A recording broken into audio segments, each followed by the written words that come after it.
Hey everybody, this is Erin Gall from Equine Detailing, and I am here today because I was asked to do a video on introducing young horses to clippers, or introducing a horse that's never been clipped before to the clipping process. So I'm going to use my buddy Ben here to demonstrate. Ben is neither young nor unused to clippers. He gets clipped about every 2 months or more, but he's going to pretend that he's a rowdy young stallion for me today. So we're going to start by preparing really well, and by that I mean we're going to give ourselves months of time. If you've got an event coming up or something of the sort that you want your horse to be clipped for, you're going to start months before that event to make sure that if you run into any issues, you have plenty of time to sort through those issues.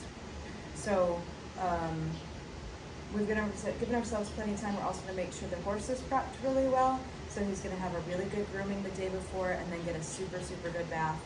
And we're going to bath with equine-specific products that are high-end and moisturizing, not stripping. I do love these Equifuse products. This is their concentrate shampoo. It works great. That followed by the rehydrants will make your horse nice and smooth and silky. And by doing that, we will ensure that as we're clipping, the blades aren't getting stuck on any sweat and dirt, and therefore making the clip less comfortable for the horse. So we've got them nice and clean, and then we're going to make sure that our equipment is up to par as well. So I'm going to use clippers that are quiet and efficient, and I'm going to use either new or freshly sharpened blades on these clippers. I am going to oil them every 5 minutes or so, 5 to 10 minutes, and that is going to help to keep my blades clean and the clippers running nice and cool. Again, that's going to make the clip more comfortable for you. So we're going to start off by just turning the clippers on and seeing what Ben thinks of the sound of the clippers. So we took a step forward. That's actually about as rowdy as Ben gets. So we've turned the clippers on. They're super quiet. Let's pretend, for argument's sake, that Ben freaked out and stood up and tried to leave the grooming stall. Then what I would try to do is, first of all, I'd turn the clippers off if you did that. And then I would try to muffle the sound. So I can do a bunch of things. I could stick ear stuffies in his ears. I could turn on some loud fans around to muffle the sound. My favorite thing to do is to grab a Bluetooth speaker, turn on some relaxing music, and then go ahead and continue with the clipping process and slowly turn the speaker down, leaving the clippers running, and the horse will become acclimated to the buzzing sound.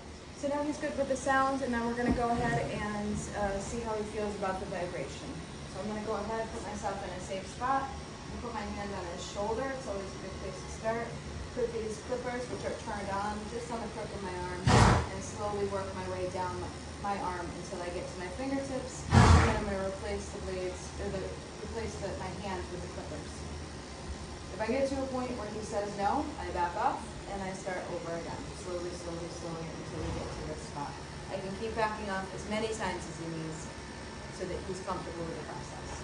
Now he's used to this. This is good on his shoulder. The blades are facing away so I don't accidentally clip something. And then I'm going to go ahead and just rub over his whole body, slowly approaching the ears and the face, and make sure that there's not any ticklish spots where he doesn't like the buzzing. Just touching everything.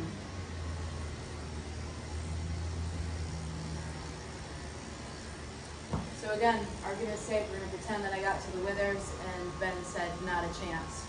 Stood up and left the cross sides again. So what I'm going to do is I'm going to start somewhere else. So say I'm starting here, I touch the withers. I'm now clipping at this point. Withers are a bad spot. I'm going to work my way slowly towards the withers by putting my hand up here. I'm giving it a nice hard rub with one hand while I slowly work up to that area with the clippers. He says no, I back off, stop touching, go do something else. Slowly, eventually put my hand back up here and slowly work my way towards that spot that he doesn't like. Says no again, I repeat the process. So the key is to remain calm, to help your horse remain calm and relaxed. Each horse has its own individual threshold of the amount of stress that it can take in one given situation. And when you start to approach that threshold, you want to stop, put your horse away, give him some hay, tell him how handsome he is, and leave him for the night. And come back the next day or a couple days later and start the process over again. Again, this is why we leave ourselves plenty of time so that it does not become a stressful situation. Clipping feels really good. and we like to have the horses stay nice and relaxed so that they can enjoy their spa days. So lastly, if none of this is working for you, you've tried all the things and it's not working, start to get a little bit creative. Remember, stay calm and relaxed. Allow your horse to stay calm and relaxed, and just experiment. There is an approach that will work for every horse. You just need to figure out what that approach is. Thanks everybody, and as always, feel free to get in touch with any questions.